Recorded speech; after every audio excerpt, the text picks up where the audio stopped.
أعوذ بالله من الشيطان الرجيم بسم الله الرحمن الرحيم السلام عليكم ورحمة الله تعالى وبركاته. ഇപ്പോൾ ഇവിടെ പറയാൻ പോകുന്ന ഒരു വിഷയം എന്ന് പറയുന്നത് സിറിനെ കുറിച്ചാണ്. സിറിൽ നിന്നും എങ്ങനെ നമുക്ക് രക്ഷപ്പെടാം? പല പല വഴികളുണ്ട്. ഇതിനു മുമ്പ് പല വഴികളും ഞാൻ ഈ വീഡിയോയിലൂടെ ഞാൻ പറഞ്ഞിട്ടുണ്ട്. എന്നാൽ ഇപ്പോൾ ഇനി ഒരു വഴി കൂടി ഇപ്പോൾ ഞാൻ ഇവിടെ പറയാൻ പോവുകയാണ്. ഇതിൽ നിന്ന് രക്ഷപ്പെടുന്നതിനുള്ള ഒരു പ്രത്യേകമായ ഒരു ദിക്റുണ്ട്. ആ ദിക്ർ ചൊല്ലിക്കഴിഞ്ഞാലും ഇതിൽ നിന്ന് നമുക്ക് രക്ഷപ്പെടാവുന്നതാണ്. സിർ എന്ന് പറയുന്ന ഒരു സാധനം, ഷെഹർ, ശുദ്രം, ഇത് എന്ന് പറയുന്നത് ഏറ്റവും കൂടുതൽ ആപൽകരമായ ഒരു വസ്തുവാണ്. കാരണം ആരെങ്കിലും ഒന്ന് രക്ഷപ്പെട്ട് എന്ന് കണ്ടു കഴിഞ്ഞാൽ മൂക്കിൽ കെറു മതി. എന്തെങ്കിലും ഒരു കെറു ഒരാളിന് ഈ ആളിൽ നിന്നും തട്ടിക്കഴിഞ്ഞാൽ കൂടം പോയി നിന്നുകൊണ്ട് ഏതെങ്കിലും ഒരു ശുദ്രപ്രയോഗിയെ പോയി കാണുകയും കൊണ്ടുചെന്ന് കുറച്ച് കാശ് കൊണ്ട് കൊടുക്കുമ്പോൾ അയാൾ എന്തെങ്കിലും ഒരു പണി ചെയ്ത് കൊടുക്കുക. സത്യം പറഞ്ഞാൽ ഇത് ഏറ്റവും കഷ്ടതയുള്ള ഒരു കാര്യമാണ്, മഹാപാവം കൂടിയാണ്. അതങ്ങ് ചെയ്തു കഴിഞ്ഞാൽ മനുഷ്യനെ അത് ബാധിക്കുകയാണ്. മനുഷ്യനെ അത് ബാധിക്കുമ്പോൾ ഇതിൽ നിന്നും ഈ മനുഷ്യന് ഒരുപാട് ഉപദ്രവങ്ങൾ ഇങ്ങനെ ഉണ്ടായിക്കൊണ്ടിരിക്കുകയാണ്.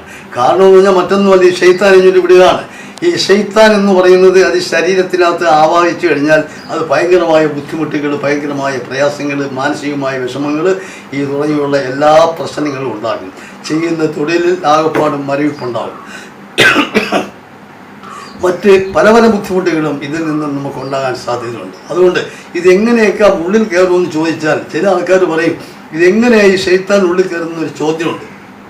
ശൈത്താൻ എന്ന് പറയുന്ന ഈ സാധനം അത് ചുരുങ്ങിക്കഴിഞ്ഞാൽ ഒരു സൂചി മുന എന്തുമാത്രം ഉണ്ടോ അത്രത്തോളം ആകുന്ന ഒരു സാധനം കൂടിയാണ് ശൈത്താൻ എന്ന് പറയുന്നത്.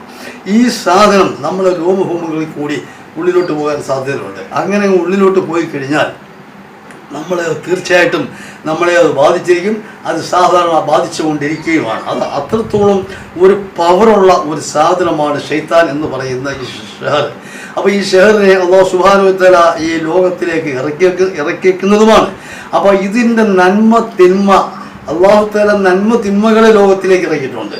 ഈ തിന്മയെ ആരെല്ലാം പിടിച്ചെടുത്ത് അള്ളാഹുവിൻ്റെ കോപത്തിന് ഇരയാകുമെന്നുള്ളത് അറിയാൻ വേണ്ടി കൂടിയാണ് അള്ളാഹു ചെയ്യുന്ന ഒരു ഏറ്റവും വലിയൊരു കാര്യം. അള്ളാഹു ഒരു മനുഷ്യനെ ഇങ്ങനെ പരീക്ഷിക്കുകയാണ്. ലോക മനുഷ്യനെ അള്ളാഹുവിൻ്റെ ഒരു പരീക്ഷണം കൂടിയാണിത്.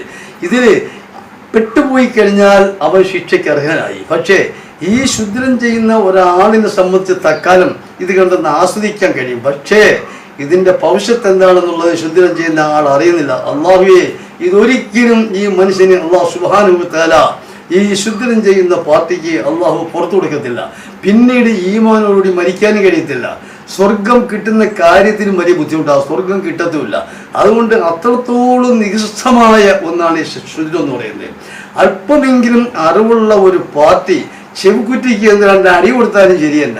ഈ ഒരു മാർഗത്തിന് അങ്ങനെ നമ്മൾ പോകാൻ പാടില്ല. ഈ ഒരു പണി നമ്മൾ ചെയ്യാൻ പാടില്ല. പക്ഷേ ഇത് അടി കൊടുത്താലും അത്രയ്ക്ക് ഇത്രയുള്ളൂ. നമുക്ക് എന്നൊരു ക്ഷമ പറഞ്ഞ് ഞങ്ങൾ പറഞ്ഞു തീർക്കാവുന്നതേ ഉള്ളൂ. പക്ഷേ ഈ ശുദ്രം ചെയ്തു കഴിഞ്ഞാൽ, ഈ ഷഹദ് ചെയ്തു കഴിഞ്ഞാൽ അള്ളാഹുവിൻ്റെ കോപം വരെ ഈ മനുഷ്യൻ വിലക്കി പിടിക്കുകയാണ്.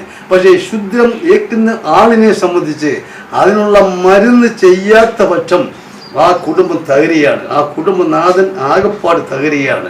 ഇവൻ ശരീരത്തിൻ്റെ ഭാഗത്ത് കയറിയിരുന്നു കൊണ്ട് അദ്ദേഹത്തിൻ്റെ ഏതെല്ലാം ജീവിത നിലവാരങ്ങളുണ്ടോ ആ നിലവാരങ്ങളെല്ലാം ഇവനങ്ങ് തകർക്കുകയാണ്. അങ്ങനെ തകർത്ത് വരുമ്പോൾ ചെയ്യുന്ന തൊഴിൽ അവൻ അറിയാതെ കണ്ട് തന്നെ ആ തൊഴിലങ്ങ് നശിക്കുന്നു. അവൻ്റെ സാമ്പത്തികം ആകെ നശിക്കുന്നു. അവൻ്റെ എല്ലാം നഷ്ടപ്പെടുന്നു. അതോടൊപ്പം ഈ കുടുംബം അങ്ങ് തകർന്ന് അങ്ങ് തകർച്ചയിലേക്ക് എത്തുന്ന ഒരു സംഭവമാണ് ഇവിടെ നടന്നുകൊണ്ടിരിക്കുന്നത്. ഇത് പല പല ആളുകൾക്കും അല്ലാഹുവേ ഇത് അനുഭവങ്ങളുണ്ട്. അതുകൊണ്ട് ഇതിൽ നിന്നെല്ലാം ഒന്ന് രക്ഷപ്പെടുന്നതിന് വേണ്ടി പടച്ച തമ്പുരാൻ നമുക്ക് ദിക്റുകൾ ഇറക്കിയിട്ടുണ്ട്, ഖുർആൻ ഇറക്കിയിട്ടുണ്ട്, പല പല മാർഗങ്ങളും നമുക്ക് ഇതിനകത്തുണ്ട്. അതുകൊണ്ട് അതിലുള്ള ഒരു മാർഗം ഇപ്പോൾ ഇവിടെ അങ്ങോട്ട് പറയാൻ പോവുകയാണ്. ഒരു ദിക്ർ പറയാൻ പോവുകയാണ്. ഈ ദിക്ർ കൊണ്ട് വലിയ ബുദ്ധിമുട്ടും പ്രയാസമൊന്നുമില്ല. നമുക്ക് നിസ്സാരമായിട്ട് ഈ ദിക്ർ ചെല്ലാവുന്ന ഒരു ദിക്റാണ് ഞാനിവിടെ പറയാൻ പോകുന്നത്. അപ്പോൾ ഈ ദിക്ർ അങ്ങ് ചെല്ലിയാൽ മതി. ഈ ദിക്ർ തെറ്റാതെ കണ്ട് നമ്മൾ പറഞ്ഞ ദിവസങ്ങൾ കറക്റ്റായിട്ട് നിങ്ങൾ ചെല്ലുക വേണം. അങ്ങനെ അങ്ങ് ചൊല്ലിക്കഴിഞ്ഞാൽ ഈ ഷെഹർ ഒഴിഞ്ഞു മാറുകയും ചെയ്യും. നമുക്കതിൽ നിന്ന് നമുക്ക് രക്ഷപ്പെടാൻ കഴിയുകയും ചെയ്യും. ദിക്ർ വേറെ ഒന്നുമല്ല, ബിസ്മില്ലാഹി റഹ്മാനിർ റഹീം. ഞാൻ ആ ദിക്ർ ചെല്ലാൻ പോവുകയാണ്. വേറൊന്നുമല്ല, യാ ഹസീബു യാ അല്ലാഹ് യാ ഹസീബു യാ അല്ലാഹ് യാ ഹസീബു യാ അല്ലാഹ്. എത്ര പ്രാവശ്യം ചെല്ലണമെന്ന് അറിയാമല്ലോ? ഇതൊരു 99 പ്രാവശ്യം നിങ്ങൾ ചെല്ലണം. ഒരു തെറ്റ് വരാതെ കണ്ടും അതുപോലെ ദിവസങ്ങൾ മാറാതെ കണ്ടും ചൊല്ലിക്കഴിഞ്ഞാൽ തുടരെയായിട്ട് നിങ്ങൾ 99 ദിവസം ഇത് കറക്റ്റായിട്ട് നിങ്ങൾ ചെല്ലണം. 99 ദിവസമല്ല, 99 പ്രാവശ്യം നിങ്ങളത് ചെല്ലണം. അതങ്ങനെ ചൊല്ലിക്കഴിയുമ്പോഴത്തേക്ക് ഇതിൽ നിന്നും ആ ചെല്ലുന്നതിനനുസരിച്ച് തന്നെ നിങ്ങൾക്ക് അള്ളാഹുവിൻ്റെ ഭാഗത്തു നിന്നും അനുഗ്രഹം ഉണ്ടാകുകയും ഇതിനങ്ങനെ മാറ്റം വരികയും ചെയ്യും. അങ്ങനെ 99 പ്രാവശ്യം നിങ്ങളിത് ചെല്ലണം. അത് എത്ര ദിവസം വരേണ്ടത്? 41 ദിവസം തുടരെയായിട്ട് നിങ്ങൾ ചെല്ലണം. അപ്പോൾ ദിക്റിൻ്റെത് 99 ദിവസവും ചെല്ലേണ്ട ദിവസം 41ആണ്. അങ്ങനെ ഈ 41 ദിവസം നിങ്ങൾ തുടരെ ഇങ്ങനെ ചൊല്ലിക്കഴിഞ്ഞാൽ അള്ളാഹുവിൻ്റെ അനുഗ്രഹത്താൽ തീർച്ചയായിട്ടും ഈ ഷഹറിൽ നിന്നും നിങ്ങൾക്ക് രക്ഷപ്പെടാൻ കഴിയും. അത് ചെല്ലുന്നതിനനുസരിച്ച് നമുക്ക് ഇങ്ങനെ മാറ്റങ്ങൾ ഇങ്ങനെ സംഭവിച്ചു കൊണ്ടിരിക്കും. അതുകൊണ്ട് ഈ ദിക്ർ ചെല്ലുന്ന കാര്യത്തിൽ മടി വേണ്ട. ഈ ദിക്ർ ചെല്ലാൻ നിങ്ങൾ ശ്രമിക്കണം. ഈ ദിക്ർ നല്ലതുപോലെ നിങ്ങളങ്ങ് ചെല്ലുക, പഠിക്കുക, മനസ്സിലാക്കുക. തൽക്കാലം ഞാനിപ്പോൾ നിർത്തുന്നു. അസ്സലാമു അലൈക്കും വറഹ്മത്തുള്ളാഹി തആല വബറകാതുഹു. ഇതിനു മുമ്പും ഞാൻ പല പ്രാവശ്യവും ഇതിനെപ്പറ്റിയുള്ള കാര്യങ്ങൾ ഞാൻ പറഞ്ഞിട്ടുള്ളതാണ്.